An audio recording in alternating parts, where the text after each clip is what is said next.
এখানে মন জুড়িয়ে যাওয়ার মতো পরিবেশ।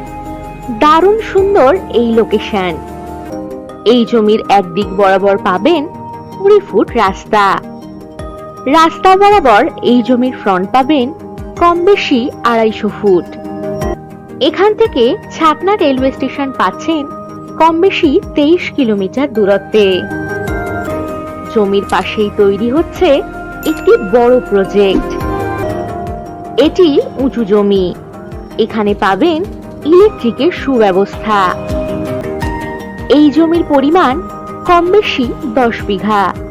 অধিকাংশই ডাঙা জমি। এটি এগ্রিকালচার প্রজেক্ট, গোচারি, পোল্ট্রি ফার্ম ইত্যাদির জন্য দারুণ উপযুক্ত হবে এই জমিটি। এখান থেকে লক্ষণপুর বাস স্ট্যান্ড, বাজার, এটিএম পেয়ে যাচ্ছেন কম বেশি 4.5 কিলোমিটার দূরত্বে। কম বেশি 12 কিলোমিটার দূরত্বেই পেয়ে যাচ্ছেন শুশুনিয়া পাহাড়। এখান থেকে যাতায়াতের জন্য পাবেন বাস ও টোটোর সুব্যবস্থা। আর যে কোনো প্রয়োজনে চটপট হোয়াটসঅ্যাপ করে দিন 9073145145 নম্বরে।